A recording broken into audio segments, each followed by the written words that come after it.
தமிழ்நாட்டுல ஓரளவு ஒரு மாற்றத்தை உருவாக்கி இருக்கும். அவர் இல்லாம போனது அதிமுக பாரதிய. இனிமே திமுக பக்கம் யாரும் போக மாட்டாங்க. இப்ப புது ஒரு அரசியல் தேவை. விஜய் எதிர்த்து விஜய் வரும்போது பிடிஎம் தானே சொன்னீங்க, சீமான பிடிஎம் தான் சொன்னீங்க.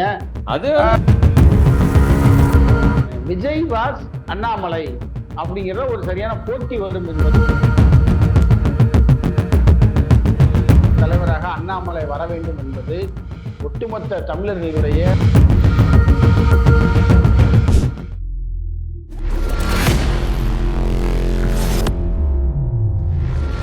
தமிழ் உறவுகளுக்கு வணக்கம்.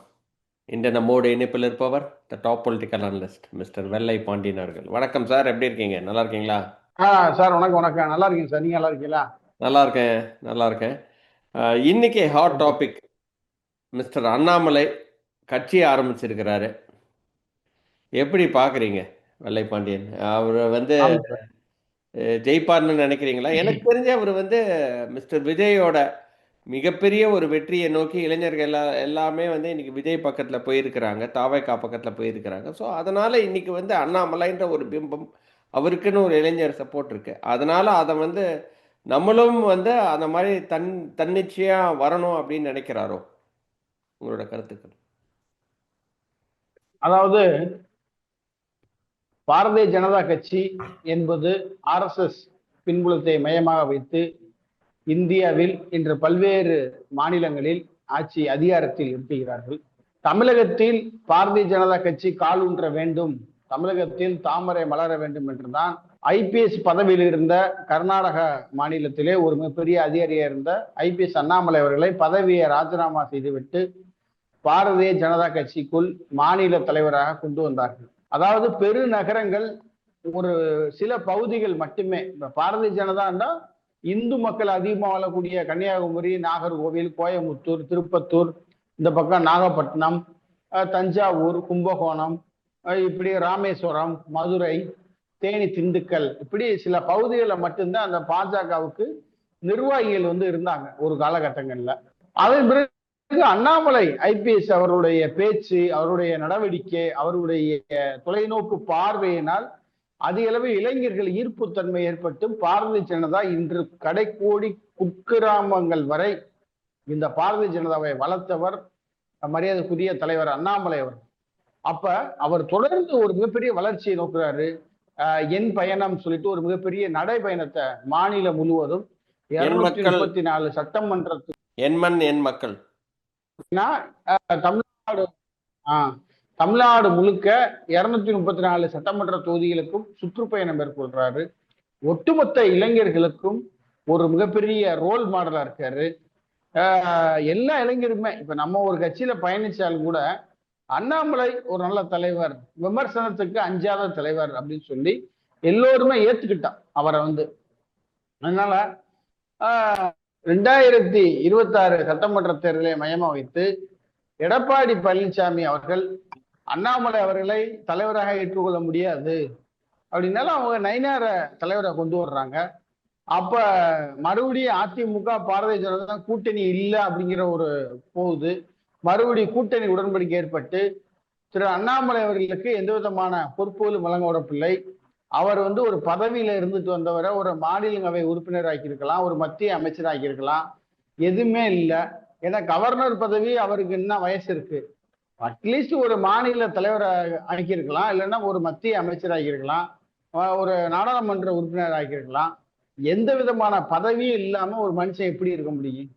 இன்னைக்கு திமுகவில் இருந்த முதலமைச்சர் MK ஸ்டாலின், முன்னாள் முதலமைச்சருடைய பதவி இல்லை, சட்டமன்ற உறுப்பினர் பதவி இல்லை. அவரால் எப்படி லாபி பண்ணாம இருக்க முடியும்? அவர் ஏதாவது லாபி பண்ணணும், விஜய் எதிர்த்து அவர் அரசியல் பண்ணணும். அதனாலதான் இன்னைக்கு அந்த இளைஞர்கள் மாநாடு, கருத்தரங்கம், பொதுக்கூட்டம் அப்படின்னு ஏதாவது பண்ணிக்கிட்டே இருக்கிறாரு. டீக்கடையில அரசியல் பேசின காலங்கள் தவிர்த்து இன்று சமூக வலைதளங்கள்ல அரசியல் பேசுங்க, இளைஞர்கள் சமூக வலைதளங்களை கையில் எடுங்கன்னு சொல்லி முன்னாள் முதலமைச்சர் ஸ்டாலின் தேயில கூட்டம் போட்டுக்கிட்டு இருக்காரு. அந்த பதவி ஆசை யாருமே விடாது. அப்ப ஒரு மிகப்பெரிய தலைவராக இருந்தவர், ஒட்டுமொத்த மாநிலத்துக்கு இது பண்ணவர், கடந்த நாடாளுமன்ற சட்டமன்ற தேர்தலில் ஒரு 4 சட்டமன்ற உறுப்பினர் போனாங்க.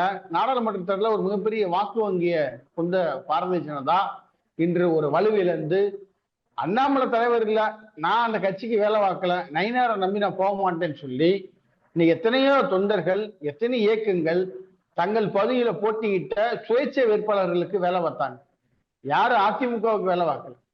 பாரதிய ஜனதா தொண்டர்களும் சுயேட்சை வேட்பாளர்கள், சசிகலா வேட்பாளர்கள், அவங்களுக்கு யாரு பிடிச்சிருக்கோ அவங்களுக்கு தான் வேலை பார்த்தாங்க. இதே இன்னைக்கு பாரதிய ஜனதாவோட நிலைப்பாடு. பாரதிய ஜனதா வலுவா இருந்தா தென் மாவட்டங்கள்ல ஜெயிச்சிருக்கலாம்ல. தென் மாவட்டங்கள்ல ஏடிஎம்கே மிகப்பெரிய பின்னடைவு. விஜய் ஜெயிக்கிறாரு. அப்ப விஜய் ஒரு சினிமா பின்புலத்தை மட்டுமே அரசியலுக்கு வந்தவர். ஆனா அண்ணாமலை அவர்கள் மக்களுக்காக நடைபயணம் மேற்கொண்டார். மக்கள் பிரச்சனைகளை அன்றாடம் பேசக்கூடியவர், தினசரி மக்களை சந்திக்கக்கூடியவர்.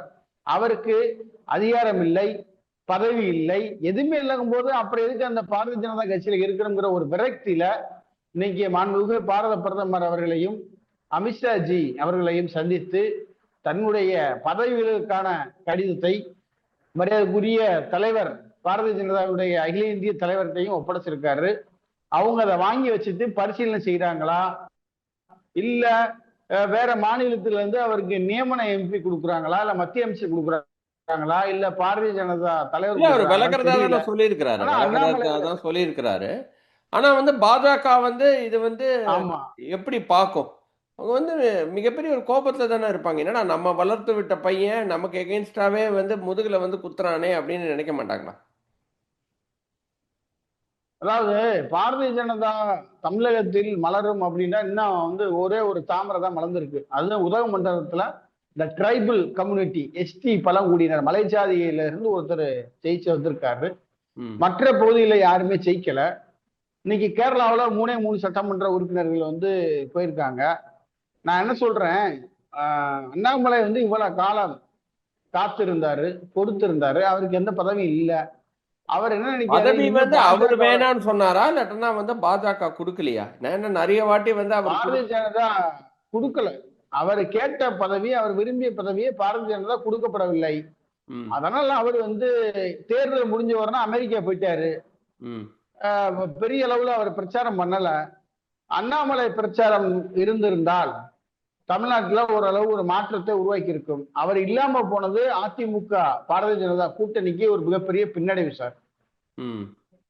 இல்லையா அவர் பிரச்சாரம் எல்லாரும் அதாவது அதிமுக பிரச்சாரம் பண்ணாரு. பிரச்சாரம் பெரிய அளவுல பேசும் பொருளா மாறல. இப்ப அவர் என்ன சொல்லுவாரு, இப்ப மாநில தலைவரா நயினார் நாகேந்திரன் இருக்காரு. நயினார் நாகேந்திரனை மீறி இவர் ஒரு ஸ்டேட்டோ ஒரு ஸ்டேட்மெண்டோ ஒரு பேட்டியை கொடுக்க முடியுமா? அதாவது அண்ணன் நயினார் நாகேந்திரன் எந்த விஷயமும் கேட்டுக்கங்க, என்கிட்ட கேட்காதீங்க என்று ஒரே வார்த்தையில அவரை கேட்காமிச்சு போயிடுவார். அப்ப அவருக்கு பதவி இருந்தா தான் செயல்பட முடியும் அப்படிங்கிறது அவருடைய தொலைநோக்கு பார்வை. இளைஞர்களை அண்ணன் அரசியலுக்கு வாங்க, அண்ணனுக்காக இந்த தம்பி எல்லாம் காத்திருக்கோம் அப்படின்னு சொல்றாங்க. அதிமுக திமுக இல்லாத இடத்திற்கு இன்று விஜய் தமிழக முதலமைச்சர் அதை எதிர்த்து களமாடக்கூடிய ஒரு தலைவராக அண்ணாமலை வர வேண்டும் என்பது ஒட்டுமொத்த தமிழர்களுடைய இளைஞர்களுடைய எதிர்பார்ப்பு இருக்கிறது. அதனால எல்லாருமே அண்ணாமலை அரசியல் கட்சி தொடங்கினால் அந்த இயக்கத்தில் தமிழ்நாட்டில் கூடிய அனைத்து அரசியல் கட்சி நிர்வாகிகளும் அண்ணாமலையுடன் கைகோர்ப்பார்கள் என்பது உண்மை. சரி, நீங்களே சொன்னீங்க 4 சட்டமன்ற உறுப்பினர்கள் கொண்ட கட்சி தான் பாஜகவா இருந்துச்சு இல்லையா? 2021 to 2020 4 பேர் இருந்தது. இப்போ 4லேருந்து 1 ஆயிடுச்சு. ஸோ பாஜகன்றது தமிழ்நாட்டில் இன்னும் வளரவே இல்லை. ஆனால் மிஸ்டர் அண்ணாமலை தனி கட்சி தொடங்கினாலும் அந்த சாயல், அந்த நிழல் அண்ணாமலை மேலே படர்ந்து கொண்டே தான் இருக்கும். அவர் பிஜேபியோட எக்ஸ்டெண்டட் டீம் அப்படின்ற மாதிரி தான், பிஜேபியோட நீட்சி அப்படின்னு தான் நம்ம பார்க்க வேண்டியதாக இருக்குது. அப்படி இருக்கிற பட்சத்தில் அவரால் தமிழ்நாட்டில் சோபிக்க முடியும் நீங்கள் நினைக்கிறீங்களா? அதாவது 70 ஆண்டு கால திராவிட அரசியல் தமிழக அரசியல் வரலாற்றில் முடிவு பெற்றது. இப்ப தமிழக வெற்றி கழகம் ஆட்சி அரியணையில் அமர்ந்திருக்கின்றார்கள். இதுவரை தமிழக முதலமைச்சர் விஜய் அவர்கள் பத்திரிகையாளர்களை நேரடியாக சந்திக்கவில்லை. அவர் பிரச்சாரம் பண்ணும் போது பேசுறாரு, அது மீடியாவில் பரவப்படுகிறது. தமிழ்நாட்டிலும் சந்திக்கவில்லை, டெல்லி போனவரும் சந்திக்கவில்லை. அப்ப இந்த விஜய் வந்து ஒரு துடிப்பான இளைஞரா, ஒரு நடிகரா, இன்னைக்கு முதலமைச்சரா இருக்காரு. அவர் வயசுக்கு ஈக்குவலா ஒரு அரசியல் தலைவர் தமிழகத்துக்கு தேவை. நீங்க சொல்லலாம் எதிர்க்கட்சி தலைவர் உதயநிதி இருக்காரு சொல்லி. உதயநிதிக்கு அந்த அளவுக்கு அனுபவம் இல்லை. சட்டமன்றத்தில் சரியா பேச தரல, பொதுமக்கள் விஷயங்களை சரியா பேச தரல. இன்னும் ஒரு துணை முதலமைச்சரா இருந்தவர் திமுக மீண்டும் ஆட்சிக்கு வர வேண்டும், 200+ இடங்கள் வெற்றி பெற வேண்டும் என்பது அவருடைய பார்வை. ஆனா அவங்களால வெற்றி பெற முடியல. மிகப்பெரிய கூட்டணியுமே மிகப்பெரிய அளவுல இல்ல. இன்னைக்கு இந்தியா கூட்டணி என்பது இந்திய அளவில் இருக்கிறதா? கிடையாது. தமிழ்நாட்டில் சொல்லிக்கிட்டாங்க. அதுல கம்யூனிஸ்ட், விடுதலை சிறுத்தைகள், முஸ்லீம் லீக், மதிமுக போன்ற கட்சிகள் விஜய் நோக்கி வந்துட்டாங்க. இப்ப கூட்டணியில காங்கிரஸ் வந்துட்டாங்க, விசிகா வந்துட்டாங்க, முஸ்லீம் லீக் வந்துட்டாங்க, கம்யூனிஸ்டுகள் வரல, ஆனா ஆதரவு கொடுத்திருக்காங்க. இப்ப மதிமுகவும் வருவதற்கான வேலைகளை தொடங்கி விட்டார்கள். அவங்க உதயசூரியன் சின்னத்துல ஜெயிச்சதுனால அவங்க இன்னும் விஜய் பக்கம் வர முடியல. ஒருவேளை கடையநல்லூர் சட்டமன்ற உறுப்பினரும் சீர்காழி சட்டமன்ற உறுப்பினரும் ராஜினாமா செய்வதற்கான வாய்ப்புகள் இருப்பதாக தகவல் வருகிறது. அவங்ககிட்ட இருக்கக்கூடிய ஒரே நாடாளுமன்ற உறுப்பினர் அவருடைய மகன் துரை வைகோ. அவர் விஜய் வந்தபோது நேரடியா போயிட்டாரு, சரண்டர் ஆயிட்டாரு. அப்ப இதுல இருந்து என்ன தெரியுது? திமுக தனித்து விடப்பட்டது. இனிமே திமுக பக்கம் யாரும் போக மாட்டாங்க. இப்ப புது ஒரு அரசியல் தேவை. விஜய் எதிர்த்து அரசியல் பண்ணணும்னா எடப்பாடி பழனிசாமியால பண்ண முடியாது, உதயநிதியால பண்ண முடியாது. அப்ப அதுக்கான சரியான தலைவரை அண்ணாமலை வருவார். இப்ப அண்ணாமலையை சரியான நேரத்துல களமிறக்கினால் விஜய் வாஸ் அண்ணாமலை அப்படிங்கிற ஒரு சரியான போட்டி வரும் என்பது இளைஞர்கள் மத்தியிலும் பெண்கள் மத்தியிலும் அரசியல் ஒரு சரியா இருக்குன்னு நினைக்கிறாங்க. விஜய் என்ன சொல்றாரு? டிவி கேக்கும் திமுகவுக்கும் தான் போட்டி அப்படின்னு சொல்றாரு.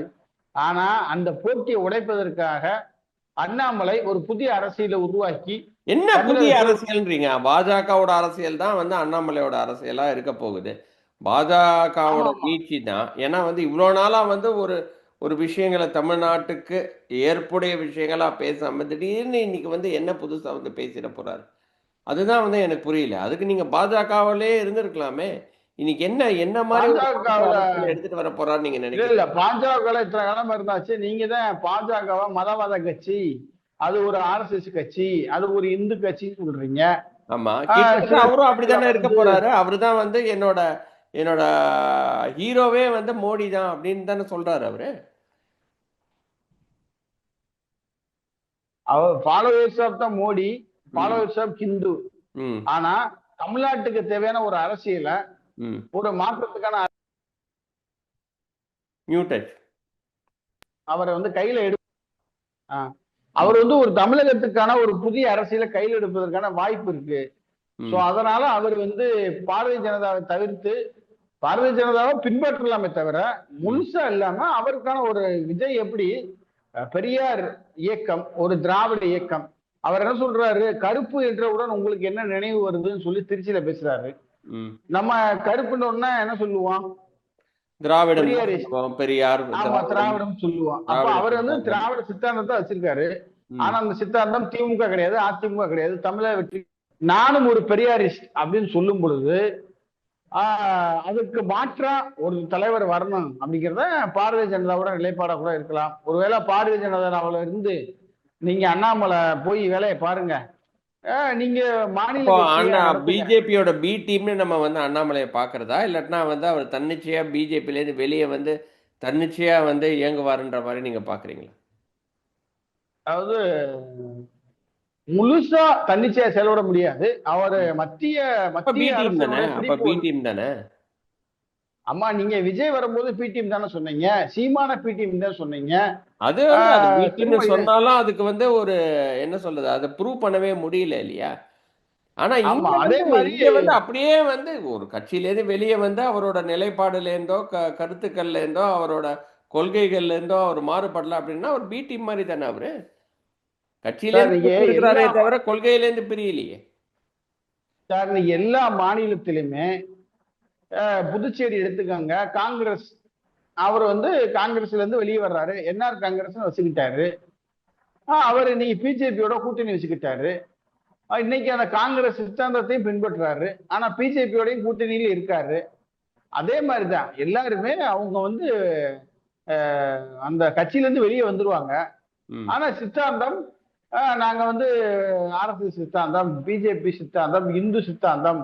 ஒருவேளை அண்ணாமலை அவர்கள் கட்சியை வளர்க்க வேண்டும் என்றால் இந்து என்கின்ற கோட்பாட்டை மாற்றி தமிழர்களுக்கான ஒரு கட்சியாவோ, அனைத்து மக்களுக்கும் ஒரு கட்சியாவோ, இல்ல ஒரு மத சார்பினை ஒரு கட்சியாவோ அவர் எல்லா மக்கள்கிட்டையும் கொண்டு செல்ல ஒரு வாய்ப்பு இருக்கிறது. சோ அதனால அந்த இந்து என்கின்ற பின்பம் இல்லாமல் அவர் பயணிக்க விருப்பம் இருக்கலாம். அதன் அடிப்படையிலே ஒரு புதிய கட்சியை உருவாக்கி வரக்கூடிய உள்ளாட்சி தேர்தலில் போட்டியிடலாம், மாநகராட்சி நகராட்சிகளில் போட்டியிடலாம், அதிக வாக்கு வங்கி உருவாக்கலாம் அப்படிங்கிற ஒரு ஐடியா கூட அவர் தொலைநோக்கு பார்வையுடன் நினைத்திருப்பார் என்ற ஒரு கருத்து இருக்கிறது. ரொம்ப ரொம்ப நன்றி. நம்மளோட கொஸ்டின்ஸ் எல்லாம் ஆன்சர் பண்ணதுக்கு மிஸ்டர் வெள்ளை பாண்டியன். இன்னொரு வீடியோவில் சந்திக்கிறேன். அதுவரை நன்றி, வணக்கம். நன்றி சார், வணக்கம். ஆன் வாய்ஸ் வீடியோஸை லைக் பண்ணுங்க, ஷேர் பண்ணுங்க, சப்ஸ்கிரைப் பண்ணுங்க, அண்ட் மறந்துடாம பெல் பட்டனை பிரஸ் பண்ணுங்க.